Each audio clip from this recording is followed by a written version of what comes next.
میرے بھائیوں اور دوستوں، میں عرض یہ کرنا چاہتا ہوں آپ سے بعد میں اور اپنے آپ سے پہلے اپنے واسطے سے آپ حضرات سے عرض کرنا چاہتا ہوں کہ ربیع الاول کا مہینہ اس لحاظ سے بڑا مبارک مہینہ ہے کہ اللہ تعالیٰ نے اس کو سرکار دو عالم صلی اللہ علیہ وسلم کے دنیا میں بھیجنے کے لیے انتخاب فرمایا۔ اور جب ربیع الاول کا مہینہ آتا ہے تو ہمارے ملک میں خاص طور پر جگہ جگہ، گلی گلی، محلے محلے محفلیں منعقد ہوتی ہیں۔ سرکار دو عالم صلی اللہ علیہ وسلم کی سیرت طیبہ بھی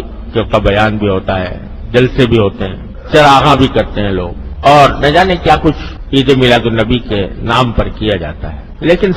ہم سب کے سوچنے کی بات یہ ہے کہ یہ ہم کب سے یہ کام کرتے چلے آ رہے ہیں۔ سوچنے کی بات یہ ہے کہ آیا ان رسمی کارروائیوں کے بعد کیا ہماری زندگی میں کوئی تبدیلی آتی ہے؟ اتنے جلسے ہو گئے،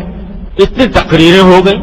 اتنی محفلیں منعقد ہو گئی، اتنی نعتیں پڑھی گئی، اتنے درود و سلام ہوئے۔ الحمدللہ حضور اقدس صلی اللہ علیہ وسلم پر ایک مرتبہ درود شریف کوئی بھیج دے تو اللہ تعالیٰ اس کے اوپر 10 رحمتیں نازل فرماتے ہیں۔ اللہ تبارک و تعالیٰ ہم سب کو توفیق عطا فرمائے۔ لیکن سوال یہ ہے کہ یہ سب کچھ ہونے کے بعد کیا ہماری زندگی میں کوئی تبدیلی آتی ہے؟ کیا ایسا ہوتا ہے کہ ان کارروائیوں سے پہلے ہم کسی سنت سے محروم تھے اور اب ان کارروائیوں کے بعد کسی سنت پر عمل کرنے کی توفیق ہو گئی؟ اگر اس سوال کا جواب ہم اپنے گریبانوں میں منہ ڈال کر دیکھیں تو بظاہر اکثر و بیشتر اس کا جواب نفی ہی میں ملے گا۔ جس ڈھب پر زندگی پہلے چل رہی تھی اب بھی چلتی ہے، پہیا جس طرح گھوم رہا تھا اب بھی گھوم رہا ہے۔ پہلے اگر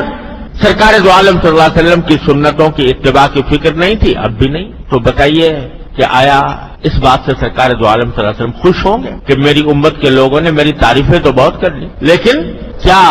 میں جس کام کے لیے آیا تھا اور جو پیغام میں لے کر آیا تھا، جو سنتیں میں نے وضع کی تھیں، ان کے اوپر عمل میں کیا صورتحال پیدا، اس پر عمل کی طرف دھیان نہیں، تو کیا اس سے خوشی ہوگی سرکار دو عالم صلی اللہ علیہ وسلم؟ کیا آپ دنیا میں اسے تشریف لائے تھے کہ آپ کی تعریف میں قصیدے پڑھے جائیں؟ آپ کو تو پیشکش ہوئی تھی کہ اگر آپ چاہیں تو دنیا کا سارا مال و دولت آپ کے قدموں میں ڈھیر کر دیا جائے، اگر آپ چاہیں سردار بننا چاہیں تو ہم سب متفقہ طور پر آپ کو سردار بنانے کے لیے تیار ہیں، اگر آپ کو حسن و جمال کی خواہش ہے تو دنیا کا منتخب حسن و جمال آپ کی خدمت میں پیش کر دیا جائے۔ ساری پیشکش کر دی گئی تھی، مگر آپ اپنے اس پیغام سے، اپنی اس تعلیم سے باز آ جائیں۔ سرکار دو عالم صلی اللہ علیہ وسلم جواب میں کیا فرمایا تھا کہ اگر میرے ایک ہاتھ میں آفتاب اور ایک ہاتھ میں مہتاب بھی دے دو گے تو میں اپنے اس دین کی اس تبلیغ سے باز نہیں آ سکتا۔ سرکار دو عالم صلی اللہ علیہ وسلم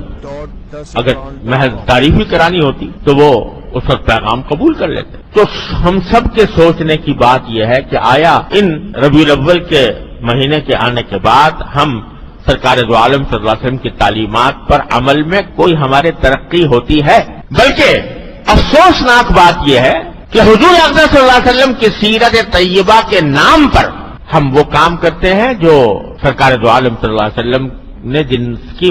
ممانعت فرمائی، جو ناجائز قرار دیے، جو شریعت میں ناجائز۔ سیرت النبی کا جلسہ ہو رہا ہے اور اس کے اندر نمازیں فوت ہو رہی، اس کے انتظام میں، جلسے کے انتظام میں، جلوس کے انتظام میں نمازیں جا رہی ہیں۔ وہ نماز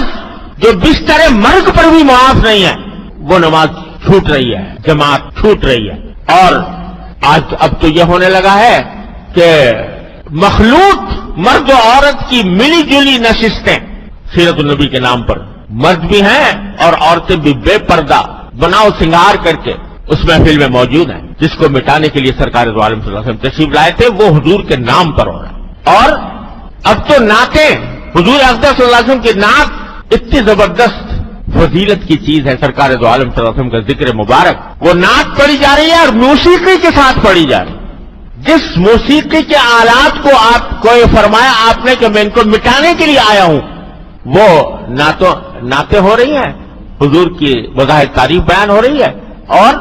میوزک کے ساتھ ہو رہی ہے، موسیقی کے ساتھ ہو رہی ہے۔ تو بتائیے یہ سرکار دو عالم صلی اللہ علیہ وسلم کی سیرت کے ساتھ کون سا انصاف ہے؟ یہ کتنا بڑا ظلم، کتنی بڑی دھاندلی ہے کہ سرکار دو عالم صلی اللہ علیہ وسلم کی تعلیمات کو پامال کر کے کہا جائے کہ ہم سرکار دو عالم صلی اللہ علیہ وسلم کی سیرت بیان کر رہے ہیں یا آپ کی نعت بیان کر رہے ہیں۔ تو میرے بھائی اور دوستوں، ربیع الاول کا پیغام یہ ہے کہ ان رسمی کارروائیوں میں پڑھنے کے بجائے یہ دیکھو اگر واقعی سرکار دو عالم صلی اللہ علیہ وسلم کے ساتھ محبت کا دعویٰ ہے، اگر واقعتاً سرکار دو عالم صلی اللہ علیہ وسلم کے امتی ہو تو کم از کم اس مہینے میں اتنا جائزہ لے لو کہ سرکار دو عالم صلی اللہ علیہ وسلم کی کون سی سنت پر ہم عمل کرتے ہیں اور کون سی پہ عمل نہیں کرتے، جس پر نہیں کرتے اس کے اوپر اب کرنے کی کوشش کریں۔